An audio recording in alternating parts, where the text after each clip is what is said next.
¿Quiénes somos? ¿Quiénes somos? ¿Quiénes somos? Saludos mi gente y bienvenidos a un nuevo episodio de CHIRLA TV. Esta es nuestra 9ª temporada, entonces le agradecemos especialmente por estar con nosotros hoy y más que eso, es nuestro 40 aniversario de CHIRLA. Entonces, hoy estamos celebrando, Fátima. ¿Cómo te sientes? Me siento cansada. Sí, ¿verdad? Porque la lucha sigue. La lucha sigue y aquí estamos. Sí, sí. Y no solamente eso, también es nuestro 40 aniversario de CHIRLA. Wow. ¿Cómo te hace sentir eso, Fátima? Pues me siento un poco viejita porque estoy atrásito de los 40 años, honestamente. Sí. Pero muy feliz, ¿verdad? Ser parte de esta comunidad, ser parte de la organización. Y aquí seguimos, ¿verdad? En la lucha. Entonces, thank you all for joining us. And we have our friend José Arnulfo joining us. Hello, ¿cómo estás? How you doing? I'm good. It's good to be back on CHIRLA TV. Thank you so much. And again, this is the second or third time that we've had José Arnulfo. So we're going to be talking about some very important topics that may seem really complicated and technical, and some things are. But regardless, we still need to bring this information to you, our viewers, because it's super important as it affects our everyday lives. So, José Arnulfo, let's get right into it. Right now, we're in the middle of not only a potential government shutdown because of DHS and the federal budgets.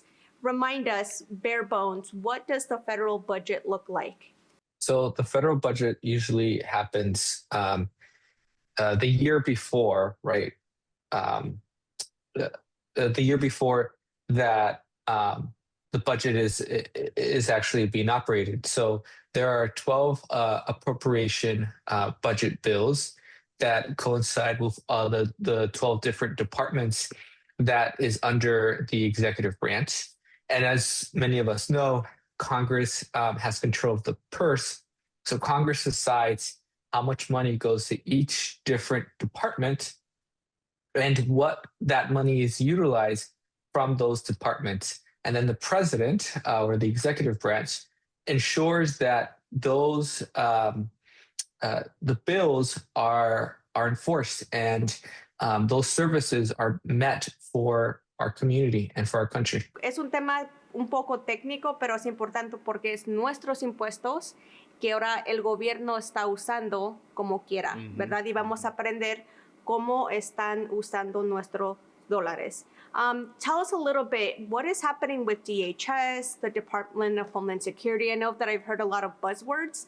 If you can share a little bit about how is DHS connected to this budget process? So DHS stands for Department of Homeland Security, and it is the department that deals with everything related to immigration and immigration enforcement.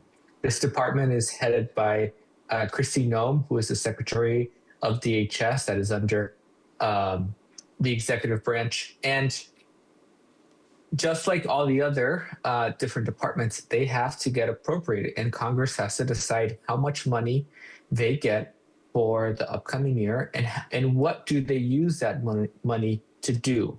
So essentially right now, el gobierno está decidiendo what agencies get funded y qué programas continúan hacia adelante for 2026 and 2027? Yes, and here's where, like Fatima said in the beginning, the complicatedness comes. So that's usually the appropriations bill is called regular order, but because Congress has struggled to pass a full term appropriations bill, many of these agencies are under what is called a continuing resolution. Or also known as a CR. And what that means is that these agencies get a specific amount of funding for a specific amount of time. And so we often are always hearing about, if we don't pass this CR or this continuing resolution, the government will shut down.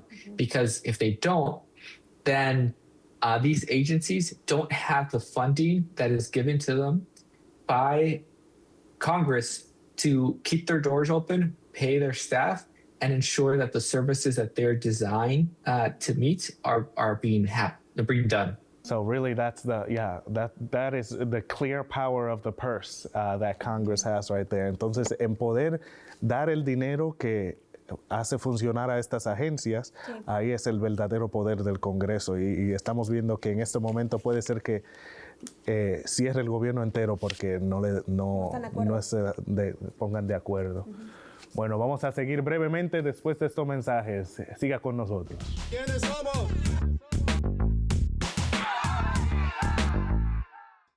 ¿Quiénes somos?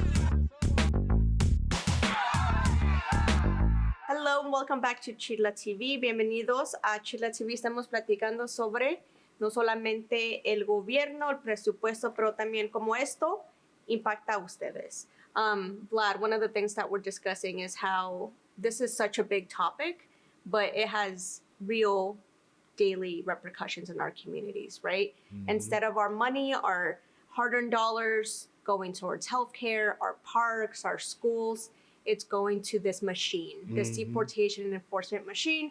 That's why we have Jose Arnulfo here with us. Jose, throw the numbers. I think people really need to hear just exactly how much is being spent on this deportation and enforcement machine. Yeah. So usually speaking, DHS gets roughly around $100 billion a year that's appropriate to them. And we have to remember that DHS has smaller agencies that are part of it. So they have ICE, Immigration Customs Enforcement. They have CBP, which is Customs Border Protection. They have FEMA, which helps us with a lot of natural disasters. They have the Coast Guard that protects the sea. And then a number of others like USCIS that process. So they have, $100 billion with all of these different agencies. And those are just some of the few that are part of DHS. But annually, they have been getting roughly around $100 billion that they have been appropriated. Sometimes it's more here and there, but it's roughly over $100 billion. But last year was a little different. Last year, we saw that the Republican Party did what was called a budget reconciliation, meaning that they changed the whole budget process and they decided to move money around, cut programs, and give more other agencies more money. So they ended up giving $170 billion to DHS for immigration enforcement and detention, while at the same time they gave tax breaks to the ultra wealthy. They cut food assistance programs, healthcare, environmental, and climate change programs. And of the $170 billion that they gave to DHS, ICE and CBP together got $167 billion. Wow, almost double what the umbrella agency gets now, just dedicated for one enforcement arm. So really clearly showing us where the priorities are, this government's priorities are. It is not healthcare prices, it's not grocery prices, it's this anti-immigrant machine. That's really, at the end of the day, we got to remember, is it an administrative agency? Yep. So if you're to break immigration procedure, it's like having an expired license and the DMV coming to get you with $170 billion in their pocket. That's crazy. Exactly. And I will add that this is on top of what they would annually get appropriated for them. Wow. So you got to think about it this way: is they have two bank accounts. One bank account is this budget reconciliation, or HR1, that's $170 billion, and then what they usually get through the appropriations process. Wow. And then once these dollars are appropriated, now the agency is able to use it as it sees fit, correct? Yes. So as long as they pass either a CR or an appropriations bill, they can start using that money and that funds as much. But when it comes to the HR1 or the budget reconciliation, they have this $170 billion to use for the next, the remaining 3 years. So for the 4 years of Trump's presidency, they have the administration has this money to use this as see fit. Because one of the other big scary things about this budget reconciliation bill was there was little to no oversight on the agencies and how they use these dollars to advance their agenda. Y ahí ese es el punto más importante que quiero que entendamos, que este gobierno está usando nuestros dólares que ponemos para que el pueblo paga para mejorar a nuestras comunidades, lo está gastando indiscriminadamente en una agencia solamente y sin saber cómo están usando ese dinero específicamente. Y no es para el beneficio del pueblo. Vamos a seguir hablando de esto cuando regresemos. ¿Quiénes somos?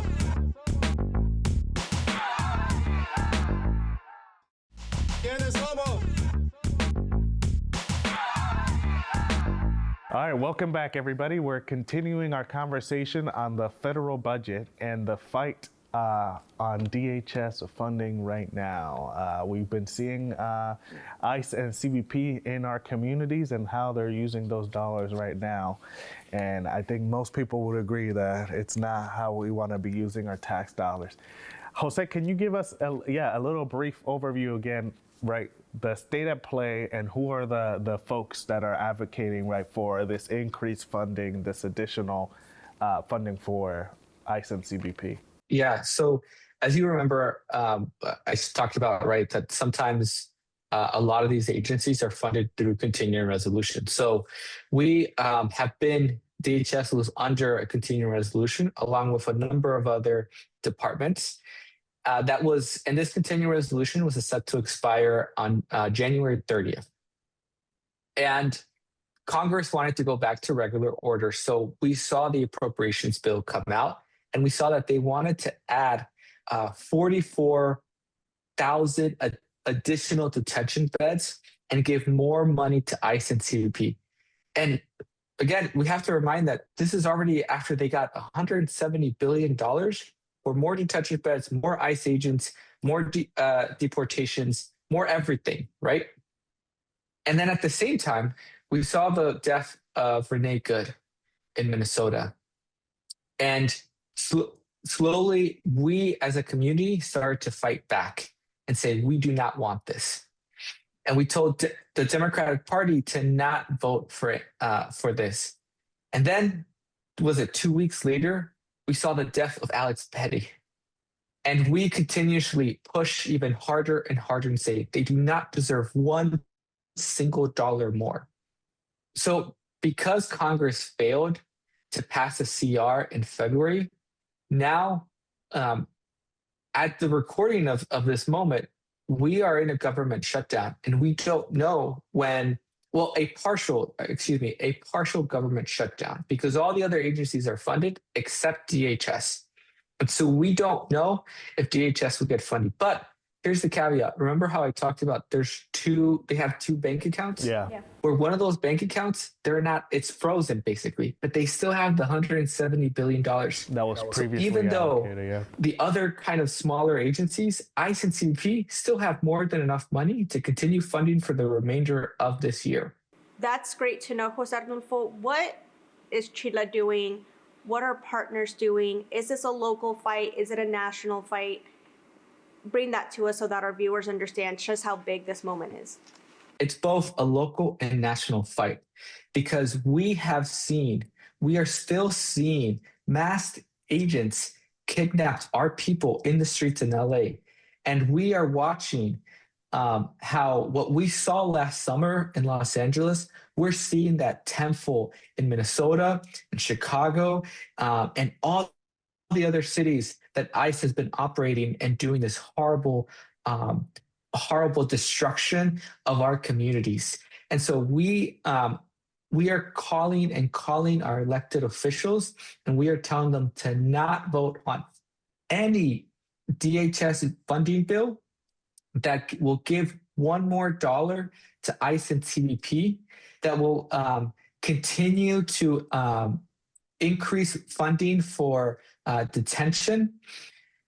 And we are also calling them to claw back and redirect a lot of the money that was passed in the a budget reconciliation and redirect those funds back into the community.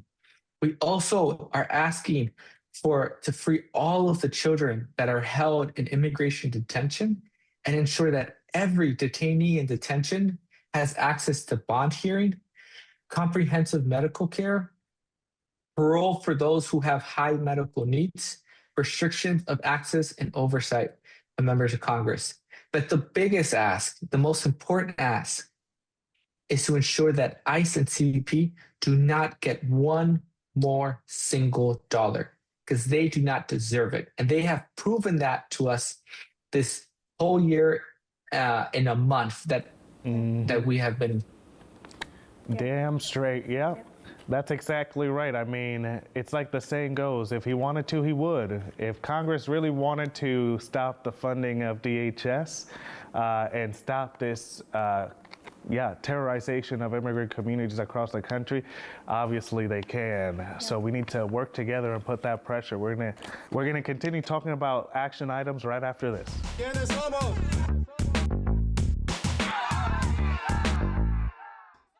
¿Quiénes somos?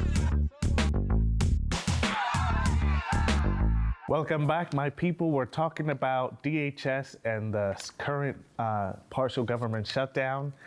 Right now, the government is considering giving more billions of dollars to DHS. And really, we're talking with Jose Arnulfo from the CHIRLA team on how do we prevent more dollars, not another penny, not another dime going to DHS.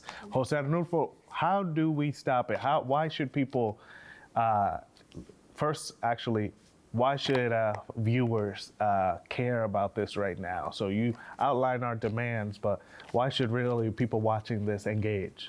Because if we don't stop ICE and CBP from getting more money, we're going to continue to see our families get separated. We're going to continue to see more deaths in detention. We're going to continue to see kids in cages.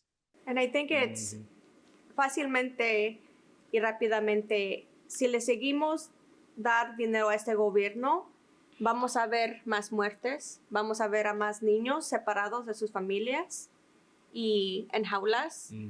Vamos a ver nuestras comunidades aterrorizadas, ¿verdad? Y no es justo que esto siga pasando, es lo que quiere decir José, ¿verdad? El más dinero que le damos a este gobierno, el más ataque que nos van a hacer, ¿verdad? Por eso es tan importante que aunque sea un proceso y un tema muy técnico, hay que poner las pilas, ¿verdad?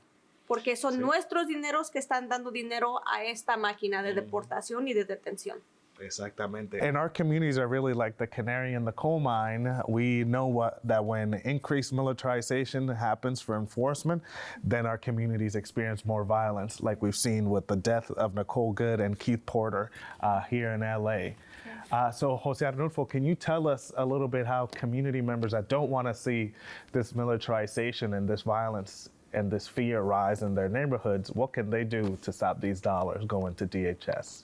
Well, first thing you can do is call your member of Congress and tell them, as their constituents, you do not want them to vote for any DHS bill or package that will give more money to ICE, CBP, or detentions, and to redirect the billions of dollars in the budget reconciliation back into the community. And this is something where we may feel like it's a big topic. Es un tema muy grande, como yo lo puedo impactar.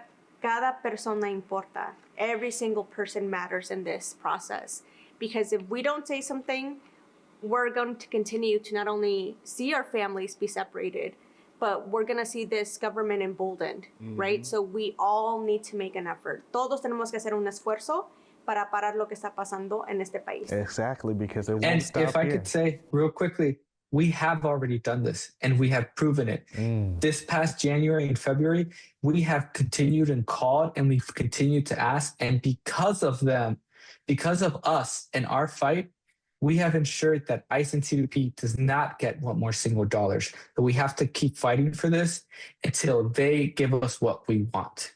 La lucha sigue no solamente aquí en California, pero también nacionalmente. Y honestamente, lo que hemos visto aquí en Los Ángeles, lo que hemos visto en Minnesota, en Chicago, no es nada comparado a lo que puede pasar si este gobierno recibe esos billones de dólares, ¿verdad? Por eso estamos aquí, no solamente suplicándoles que les importe ese tema, pero que hagan algo, por favor, antes de que sea muy tarde, ¿verdad? So please do something before it's too late. We haven't even seen the worst of what's to come if they're unleashed with these billions of dollars, right? So, pero para terminar las cosas en una buena nota, we all have agency, we all have power. This year, CHIRLA is turning 40, and you can go to chirla.org to donate so that we can continue to do our very important jobs here in DC, so we can continue to collaborate with our partners in Minnesota and in Illinois and in other states that are vulnerable to these attacks. And you can continue to watch us on YouTube. We're on TikTok, we're on Blue Sky, we're on Insta, we're on Facebook, we're everywhere. So please make sure to not only comment and like this episode, but share it with a family member that you care about. Thank you so much. ¿Quiénes somos?